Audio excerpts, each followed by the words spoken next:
श्रीमद् भगवद गीता का अध्याय करते हैं। सबसे पहले गुरुजनों का दर्शन करते हैं। शील भक्ति गौरव नरसिंह महाराज, श्री भक्ति विनोद ठाकुर, श्रील गौर किशोर दास बाबा जी महाराज, श्रील भक्ति सिद्धांत सरस्वती ठाकुर प्रभुपाद, श्रील भक्ति प्रमोद पुरी महाराज, श्रील भक्ति रक्षक श्रीधर देव गोस्वामी महाराज, श्रील AC भक्ति वेदांत स्वामी प्रभुपाद, श्री गांधर्विका गोविंद सुंदर, श्री चैतन्य महाप्रभु। अध्याय प्रथम, सैन्य दर्शन।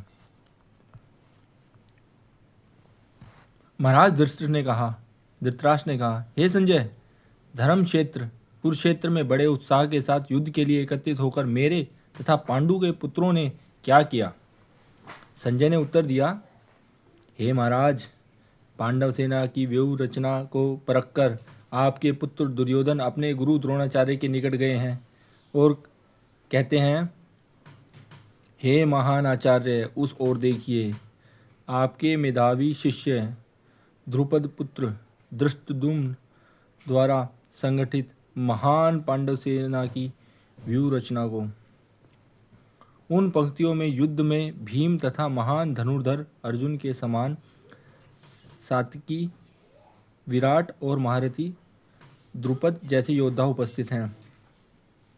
महान योद्धा जैसे कि धृष्टकेतु, चेकितान, काशी के विद्यमान राजा पुरुजित, कुंतीभोज तथा शैब्य भी उपस्थित हैं।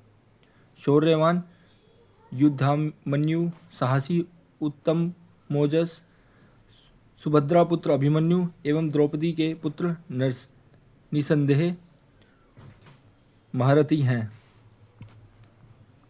यद्यपि हे ब्राह्मण श्रेष्ठ, आपको यह भी जानना चाहिए कि हमारी सेना में कौन हमारे सैन्य बल का नेतृत्व करने के योग्य है। आपकी जानकारी के लिए मैं नाम दोहराता हूँ। स्वयं आप, भीष्म तथा कर्ण सदैव युद्ध में विजयी रहे हैं एवं अश्वत्थामा, विकर्ण, भूरिश्रवा व जयद्रथ भी इसी तरह से विजयी रहे हैं। ये सभी अनेकानेक अस्त्र शस्त्र से लैस हैं और ये युद्ध की कला में प्रवीण हैं। ये एवं कई अन्य योद्धा भी मेरे लिए अपने प्राण तक न्यौछावर करने के लिए तैयार हैं।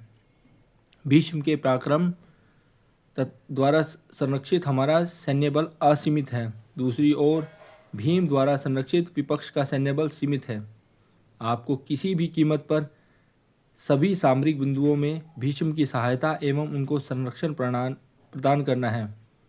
इस संसार में युद्ध कोई नई बात नहीं है। हजारों वर्षों पहले भी कुरुक्षेत्र जैसा युद्ध सही और गलत के बीच की असहमति का निश्चय करने एवं लौकिक धन संपत्ति के लाभ हेतु होते थे। प्राचीन काल से लेकर आधुनिक समय तक इस धरती पर एक भी ऐसा दिन नहीं बीता है कि कहीं किसी कारण से युद्ध ना हो रहा हो। यदि हम इतिहास में देखेंगे तो लोग धन संपत्ति के लोभ एवं कीर्ति हेतु कभी कभी श्रेष्ठता सिद्ध करने के लिए एकत्रित हुए हैं, लेकिन अधिकतर नीचता से ही हुए हैं। यही श्रृंखला अब इस 21वीं सदी में स्वयं को दोहरा रही है। ऐसा प्रतीत होता है कि युद्ध मानव सभ्यता में उनके कर्मों के भाग्य का एक अपरिहार्य नियति है। दूसरी ओर शांति प्राप्त करना कठिन है। शांति पर चर्चा होती है, उसके लिए प्रार्थना भी की जाती है, किंतु कदाचित ही क्षण भर से अधिक समय के लिए उसके दर्शन होते हैं।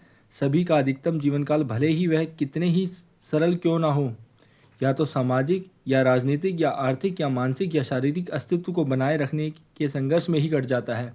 लगभग सभी के लिए किसी भी बड़े संकट काल की अल्पकालिक अभाव ही शांति कहलाती है। परंतु शांति तो प्रज्ञा की एक अवस्था है, ना कि इस भौतिक जगत के बाहरी मामलों से संबंधित कोई दशा। शांति तो एक आंतरिक अनुभूति होती है। हरे कृष्णा।